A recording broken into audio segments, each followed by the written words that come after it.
parents got together and said, no, we want more for our children. Our children deserve to have an education, to have lives and opportunities like everybody else. And so it started here. They got together. It was an ad in the newspaper to say, hey, if you are like-minded and you'd like to get together, let's start this off. And they did.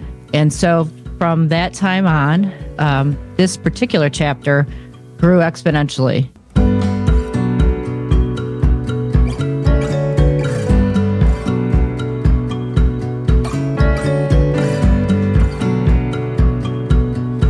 Welcome back to Finding Common Ground with Heather and Steve.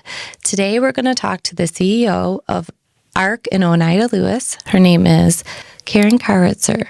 Karen is here today because there's so much talk about what will happen in the year to come with funding for people who have intellectual and developmental disabilities. So we're very fortunate to have your time and your insight into this matter because there's a lot of families and a lot of providers that are very worried about what maybe will unfold, and also some people who are kind of excited about some of the different possibilities, some new directions that we could go in. So thank you so much for joining us today. Thank you for having me. Yeah, so ARC is definitely one of the organizations that it's known all over the country for the work that you've done. Do you mind just starting and sharing with our audience a little bit about how that organization began? Sure. So our chapter, the Oneida-Lewis chapter, started in 1954. And we started with a group of parents who wanted more for their children. And you have to think about what was the landscape back at that time? Well, it was state schools, developmental centers, institutions, right? So if you had a child that had a developmental disability, intellectual developmental disability, literally their local physicians would say, you have to put them away in a state school because there was nothing. There was no ARCs like ours. There wasn't a UCP. There wasn't any service coordination. There wasn't clinical services that could help. Nothing. The only resource that they had was to, as they would say, put them away in a state school. So parents got together and said, no, we want more for our children. Our children deserve to have an education, to have lives and opportunities like everybody else. And so it started here. They got together. It was an ad in the newspaper to say, hey, if you are like-minded and you'd like to get together, let's start this off. And they did. And so from that time on, this particular chapter grew exponentially. I mean, it's just amazing what this agency and the history has. They started with a small school. And then that developed into having what they used to call as workshops. But that was actually an opportunity for people to go to and during the day to have some skill development. We've since changed that model into more of a business community integration model here at the ARC Oneida-Lewis. And then for us, we have a number of group homes, which people typically know as group homes or residences. That grew significantly back in the 70s and 80s when the Rome State School closed down and many of the other state schools and Willowbrook happened. We took people in from predominantly the Rome State School and other institutions into community residences, so a less restrictive setting. It was their home. It is still in their homes. And so we have people that staff that 24/7. And then we have also apartments, which are people may not need 24/7 care, but we do check in and support them. We support people from birth to seniors. So early intervention, we're in every single school district here in Oneida County, a couple in Lewis County, some beyond our catchment area. It's a wonderful, wonderful school to work program. Then after school, they could choose to come into College Works. As I know Steve knows a lot about College Works, which is a 2-year certificate program between us and Mohawk Valley Community College. And people can live next to the campus. They actually have classes on the campus at NVCC and do a lot of incredible activities, job skills training. They can participate in many of the college activities like any other student does. And they have a wonderful graduation after 2 years. And then we have a moving up ceremony for the first years and for kids coming in from high school. So it's just such a great event. And then people can choose. They can choose to move on to employment in the community, or they get supported employment. We support over 100 businesses locally. We have also opportunities for people to learn job skills if they needed a little additional support before they go on to working full time in the community. Chefs Express is another business that we have where we do some job skills training for people, and many of them move on from the bakery onto more restaurants and other bakeries full time in the community. And then we have Progress Industries, which is a whole business enterprise where we support many businesses, subcontract. And we also have a huge self-direction program where I think we're one of the largest across the state. Very successful. We love that program. We've grown that many times over the last few years.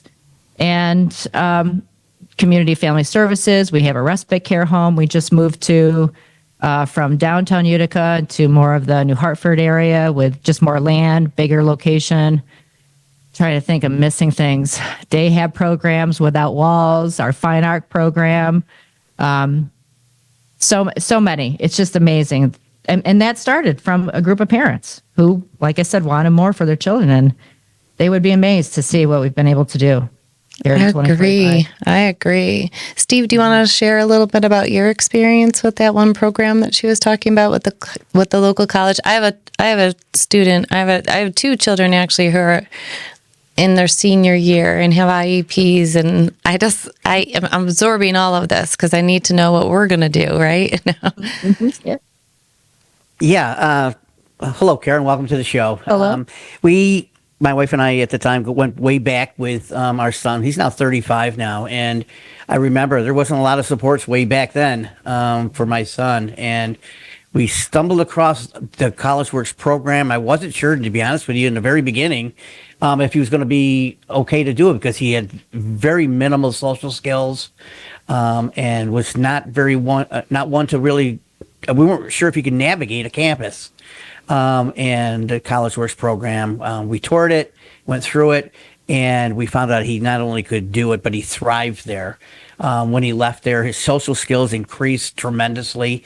He still has friends from there. One of your directors, Mark Judek, was happened to be in that program at the time. Was a big Mark. My son still talks about Mark, and those relationships are still ongoing. And it didn't just teach social skills and independent living skills and specific job skills going forward, but it was so well-rounded for him that he realized that he could make it on a campus by himself, and he could navigate that big campus. Think about it; it's tough enough for quote unquote a regular kid coming out of high school to go down there, and let alone somebody that might have disabilities, especially autism. And he went through it, and it was because of the staff there and because of the leadership there. And Karen knows I'm a huge supporter of College Work. It's a great program. You are. Yeah. Thank you for your support. It's a beautiful thing. And I think one of the main takeaways that I want the audience to think about is so often families get in that mode that we have to protect our loved ones and shield them from things that might hurt their feelings or might be difficult or that will be too hard on them. People might make fun of them. It's out of love when we do this. I know teachers have done this. I know in the healthcare world, sometimes we do this.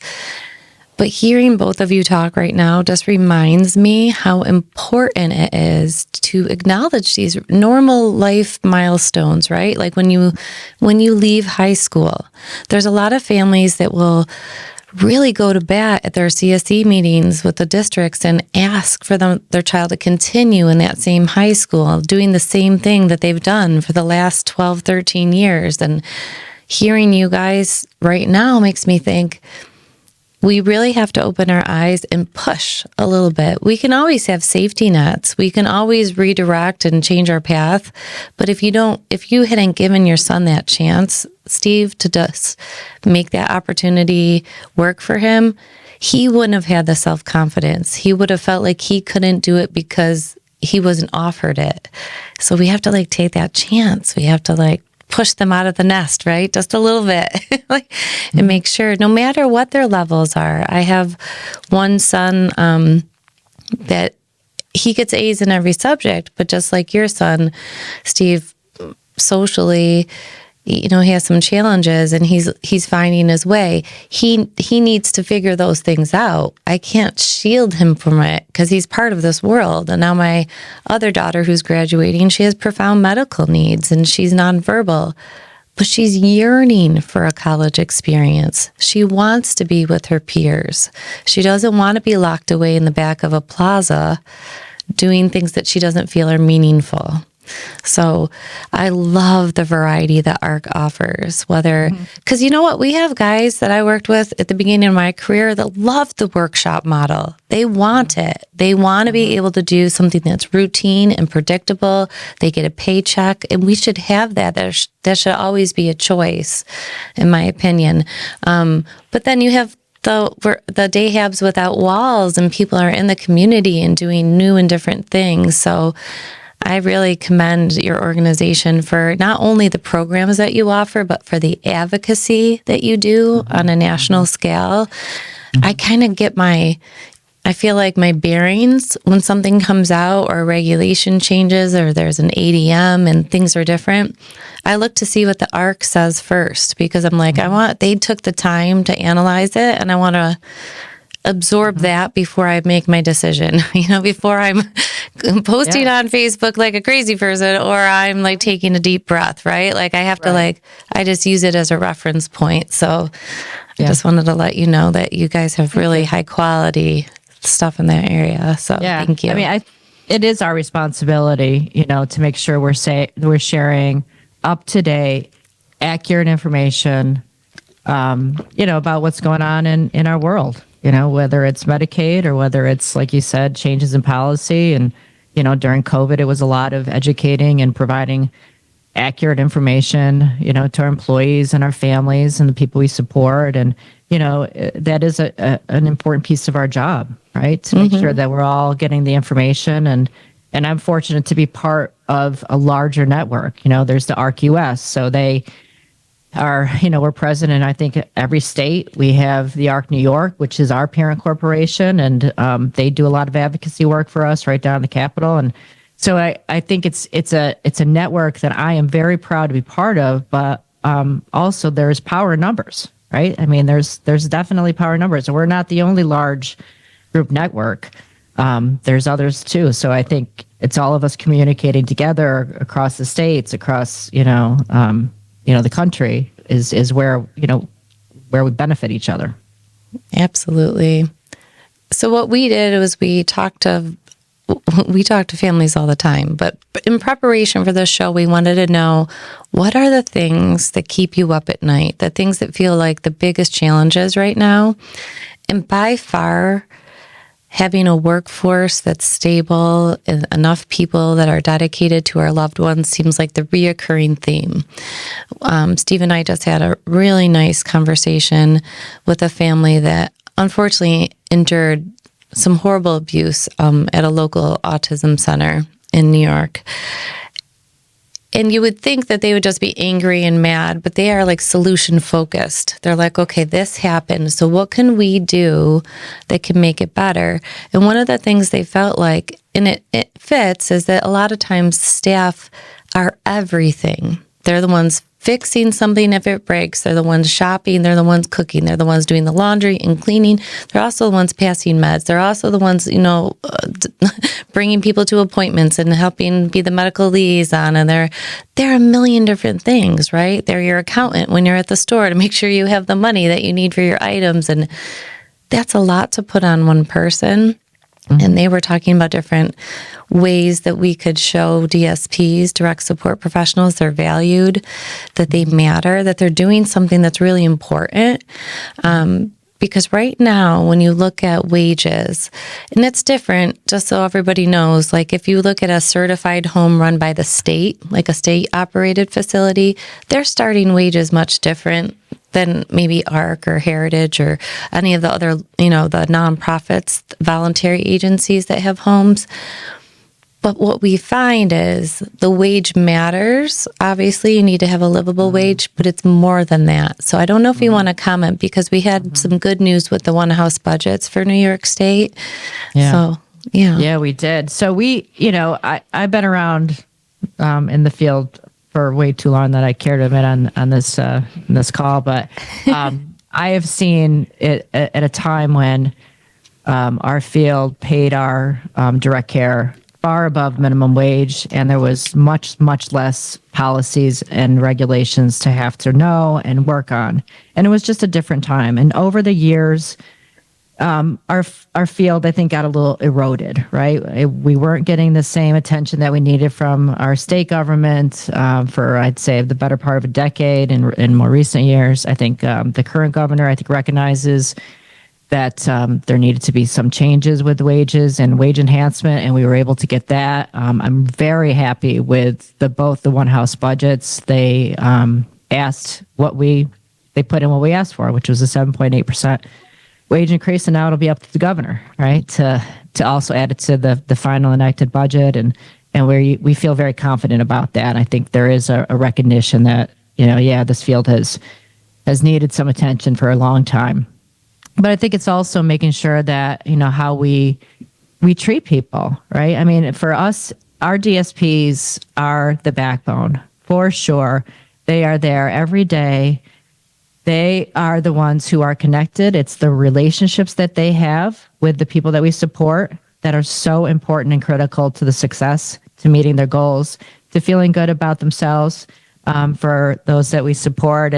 And they will often talk about the staff that they have now, that they love, that are part of their family, staff that they had years ago that they miss, that they wish they could see again. So the staff are hugely critical to how they feel about themselves, how they are able to sort of navigate through their goals and reach those goals and have a successful life. And I think those are the stories that we need to tell. I think it's not just about the pay, it's about that relationship and how critical that is. It's just like, any relationship that you have in your own lives and how important that is to your success, to your daily successes, to feeling good about yourself. You want somebody there who's going to, help you to meet your goals and to pat you on the back and feel good about yourself. And and I think that's what we have to remember, and that's what's really important is that it's not about the money. That's an important piece, of course, but because these are not minimum wage jobs, but these are jobs that are really truly about helping other humans in this planet. We need to be able to tell that story in a much better way, I think, than perhaps we have before, and focus on that.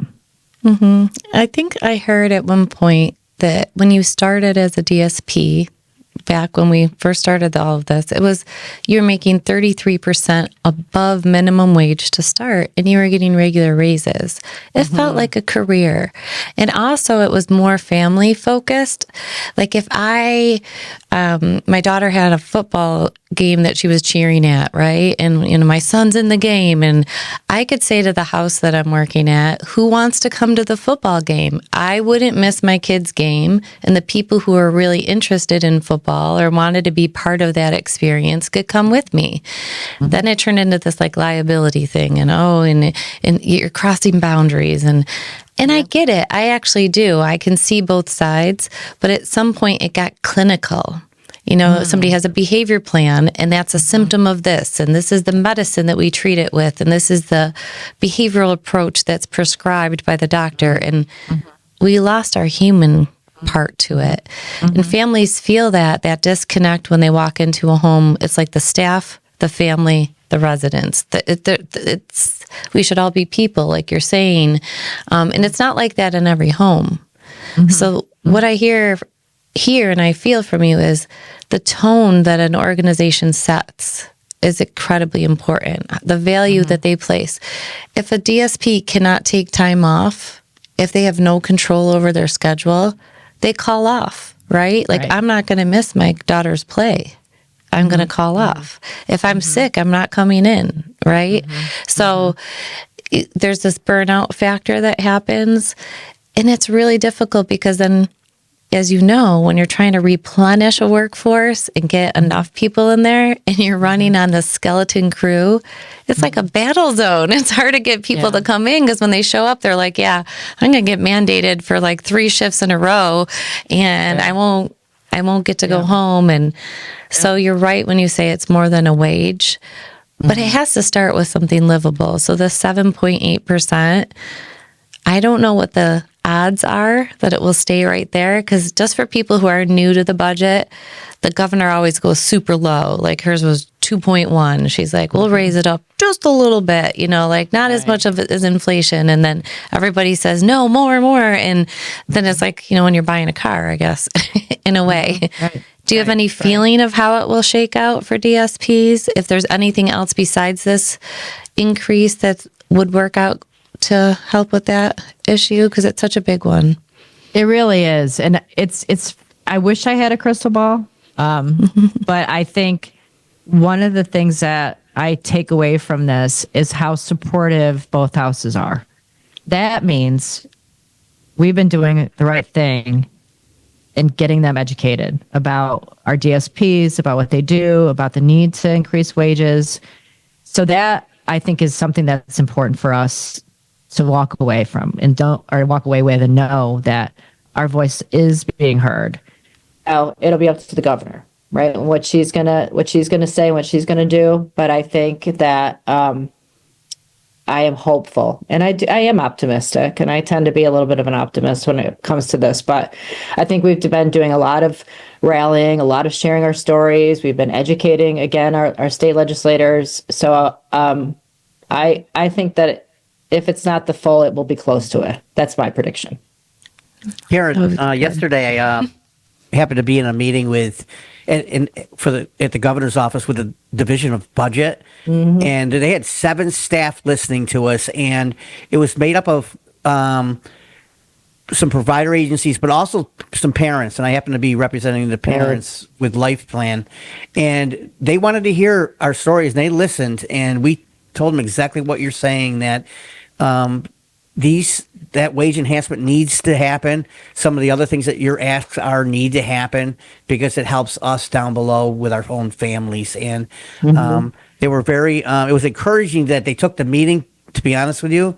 We were happy they did. And like I said, to send 7 representatives from the governor's office doesn't happen very often. And I haven't seen it, and it happened yesterday. So I think your reason to be optimistic can certainly be valid.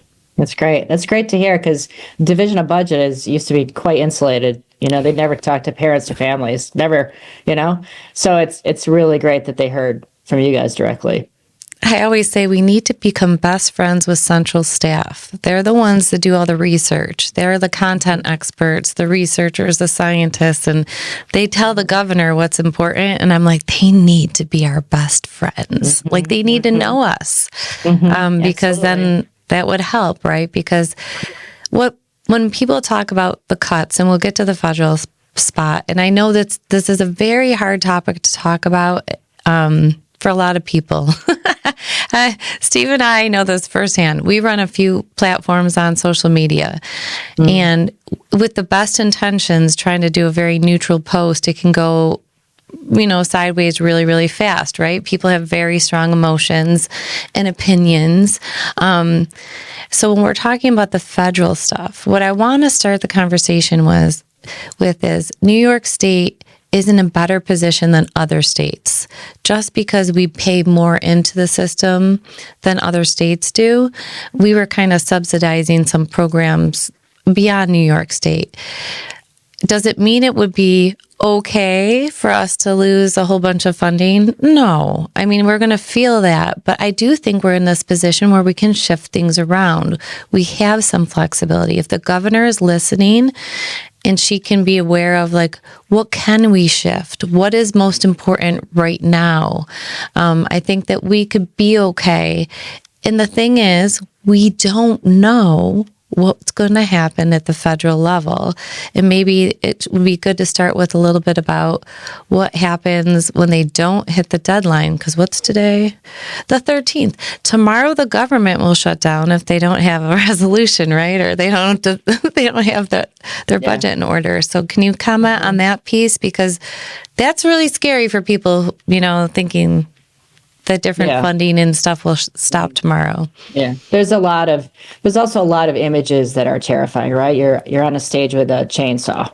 I mean, it's just, these are the types of things that, are very jarring for us, psychologically, I think. And then to hear, to get all the executive orders, and there's just been a tremendous amount of information and uncertainty, images that are terrifying. People don't have exactly what's going to happen, right? So I think it's normal for us to feel this level of anxiety and to get really sort of concerned. But what we got to be really careful, really, really careful, is that we are not going against each other, right? We cannot afford to be attacking each other. You don't know what you're talking about, and this, that. So we have to make sure that we're slowing down. We're getting the information that we need from places like the ARC US or, the ARC New York here in the state, and get the information that is accurate. So here's what we know so far to be true, right? This is not unusual for Republicans to say people should have less government involved in their lives. That's sort of a basic tenet, right, of the Republican Party for years. And I think for us, when there's a full Republican Party in control, like we're seeing right now, we need to make sure that we're taking the opportunity to, one, know who our congresspeople are, make sure that they're getting informed of, and they don't want to hear it from me. They want to hear it from you guys, right? They want to hear it from families. And making sure that we're telling the stories, the importance of DSPs, the importance of our supports and services, and why this is so critical to have, because we don't want to be going backwards. We don't want to go back to the state school situations. We don't want to go back to the Willowbrook. If we are not coming together and being able to propose, right, some of maybe the areas where we might be able to do a better job collectively, then I think, we're doing ourselves a huge disservice. So I think, again, we want to make sure that we're getting the right information from reliable sources, that we're working collectively together, that we're watching, ourselves and our own emotions. But, we know that on the federal level, there is a resolution that says, okay, that has passed by maybe like very narrow margin of like 3 votes, that said, yeah, let's take a look at Medicaid. And their rhetoric is waste, fraud, and abuse, and try to start scaling that back. I don't know what that means. And I think we have to ask our congresspeople, define waste, fraud, and abuse so we can understand this, right? Otherwise, they can throw anything in there. So I think that's one of the things you got to be able to do. Find out who your congressperson is, get a group of people, meet with them, and really say, here's our stories. This is why it's important. Can you tell me what it means by fraud, waste, and abuse? Because you can throw anything in there. Right. I can't tell you how many times I've heard parents being paid to be caregivers is fraudulent. And I think, my goodness, especially when you have a complex child and it's a 24/7 job and you can only get paid for 40 hours and you're getting paid a very small wage. I always say that doesn't feel like fraud. That feels like a mom who has no other choice, because we don't have other services to come in and fill that critical gap. And I know at a federal level, there is legislation that could help us. I don't know if you're familiar with the Heads Up legislation. It would designate people with an intellectual or developmental disability as medically underserved. And for everybody, I hate labels. But at the same time, if we get that label, if we're categorized in that way, what it does is it escalates our priority. Then there's new funding streams, there's grant opportunities, there's ways we can incentivize dentists and psychiatrists and all those providers we have trouble getting into right now. We can say, if you have a certain percentage of people that you serve that are your patients that have Medicaid, you get this benefit. And then if you get a tax break or you get a loan forgiveness or whatever the case may be, we might find more dentists and more psychiatrists and eye doctors and opening up the doors to our people that have developmental disabilities. Steve, this is a great opportunity. Run through some of the instances that you've had with all the kids coming through your house through the therapeutic foster program. It's so complex, and I don't even know where to start, to be honest with you, Heather. When a kid gets removed from somebody's biological home and they're 5 years old and there's no supports, there's sometimes we know that they're autistic because of the experience that we have in our home, but they're not diagnosed with that. There could be developmental delays. We had a kid recently that came into our home, is 7 years old, almost 8, like within a month, almost 8, had never set foot in a classroom. And, where do you start? And if we didn't have these provider agencies helping us along the way, I don't know what anybody would do, whether it was foster care or if it was my own kids. And so I think that it's important that whoever is looking at the overall grand scheme of any kind of a cut looks into these programs specifically down below. Like Karen, like you said, to talk to the families down below. We know what our needs are. We know what our asks are. The providers are there on the side helping. But I think it's important that the families have that say right from the beginning to going forward. If our medical needs aren't met, we end up costing a whole lot more. There's a local mom in Rochester, and she's been very vocal, so I feel comfortable talking about it. But her son had a dental issue. He's nonverbal, and she got on the wait list to see a dentist at Eastman, 2-year wait list. He needed teeth removed. They were infected, so they would do trials of antibiotics. His aggression levels went through the roof. Like, this was not a young man who was aggressive before, but he's in pain. So now she's struggling with all these systems that no one's going to take a new patient. No one wants to take Medicaid, and he's in crisis. Now he won't leave the car. Okay, so for 3 days, this poor woman over the weekend is driving from hospital to hospital saying, come out to my car. My son is very escalated and I need help. And they want to do like a psych inpatient hospitalization maybe. And she's like, no, he needs his teeth fixed. Like he's in horrible pain. So finally, she did something that is sadly becoming a trend in our community. She surrendered him to the emergency room. She left. They kept trying to discharge him, and she had to walk away to escalate his priority. And when she did, they pulled out 12 of his permanent teeth. 12 teeth. And then 12 of them, I don't know what they did, but it was a whole procedure. And then they tried to discharge him again. Like, and she's like, oh my goodness, like, what will he eat? Like, how, he needs to heal. Like, what medications are we going to manage his pain with? And they just wanted him out. And I feel really bad because when our kids end up at the hospital, not many people can handle them. Maybe they have a special diet or preferences or behaviors that they don't understand. And that basic Medicaid piece is so important. And I guess that's what I really want people to hear. When you hear about Medicaid, it's not a handout. It's that basic preventative care that people need to live normal, healthy, happy lives. And if I have tooth pain for 2 years, I'm not going to be the same person, and we would never dream of doing that to another person.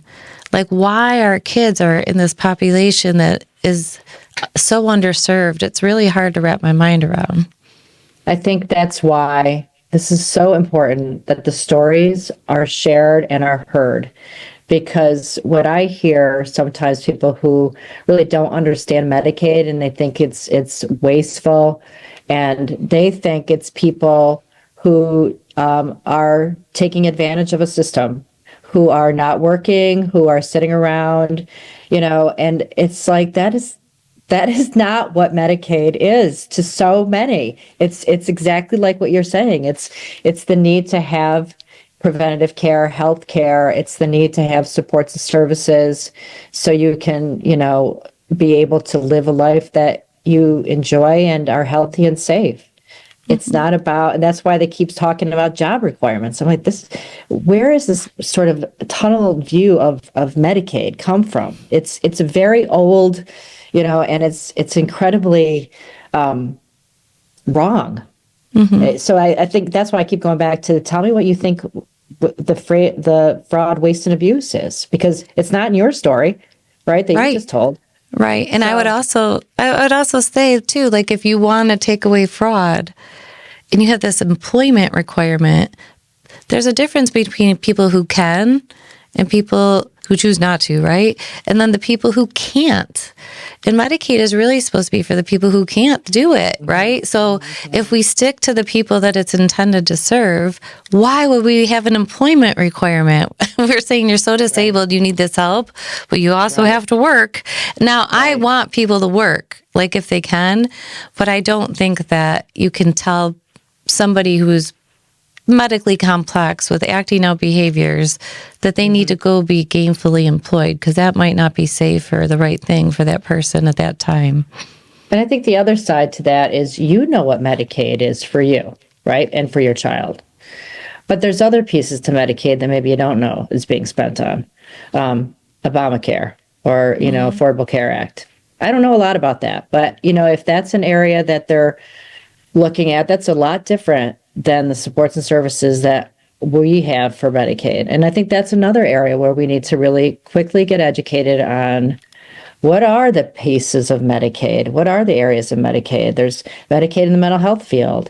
That's very different than what we use Medicaid for. So I think that's another area we have to sort of educate ourselves, but also make sure we're educating our congresspeople. Mm-hmm. And I think that there's something that I did recently that was outside of my comfort zone, but it was an opportunity to speak to people that were in the health area in the federal government. I don't want to get too specific. So, but they were talking a lot about CMS. And I always think in my head, the Center for Medicaid and Medicare Services, that's really a big, huge entity. They sound kind of scary.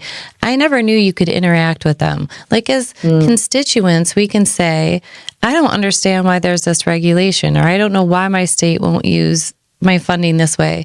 There are people, hopefully, that are still working that can answer those questions, but you can reach out to them and interact. And that's what I hear you talking about, like with your congressmen and your local officials, calling your Monroe County, like for us, I'm in Monroe County, calling the county executive and saying, Mr. Bello, this happened this weekend. Like, let the people know who have the connections, who have the power to influence people, because just one person, if you keep it quiet because you're embarrassed or you're afraid people will judge you, then no one knows. I don't think many people realize how bad it is right now. Mm-hmm. That's right. Power in numbers, right? And everybody has a story that's a very, very important for others to hear. So I think it's great that you guys are doing this. It's a way to, make sure people are educated and getting the information out there and the stories. And, we'll do whatever we can do to support you guys and everybody here and in the field. It's everybody's working together right now, and that's a good thing. Karen, and if we're not, I think we have to educate. And I'll give you a quick thing that happened fairly recently. And I was in Albany, and several assembly people, I won't mention who they were, they don't hear these stories a lot. They're getting bombarded by so many different entities every day, and I think when you can really bring it to them in a lived story, like myself telling some of the stories that some of the kids coming to our home through foster care who are relying on Medicaid, or my son who relies on Medicaid to go to a couple of your programs. They need to hear these stories, and to be honest with you, to their credit, they admitted they didn't know a lot of this stuff. And I think it's important that we continue to educate them and continue to get these stories. And it was very encouraging because one of them asked me to come into their office. And that is exactly what I want, because I need them to hear the stories that I see, not just for my own son and family, but all the others in this community that we all deal with. I think, Steve, it's also educating yourself. And I know we have so much that we're trying to do every day to to support our loved ones and, during challenging times. But it is important that we know what the voting record is of the people who are representing us. And it may be an opportunity now for us to say, I'm not happy with what you're voting for. It's really not supporting my children and the lives that, Medicaid and the lives that we live here. And maybe, that's another area. We do have power in our vote and power in our voice. I think that we have to remember that too as we go along. Yes, and have some grace, because what I didn't appreciate is when this budget cycle that comes through New York State, things are all clumped together. So you might say to your legislator, why in the world did you vote yes? Like you just really destroyed something that's very important to my family. And they say, because the three other things in that, in that bundle, I had to say yes to. Like maybe it's something I've worked on for 5 years to get it across the finish line. And then I think, well, the advocacy maybe should be that we separate those things out and we look at them individually instead of clumping them all together, which I know lots of people have talked about, and I did not present that in an eloquent way. But I think we have to understand those workings and are they a ranking member? Do they have a say? What committees are they on? Instead of just knocking on the same door over and over again, which is good. Have a relationship with people, have them know you.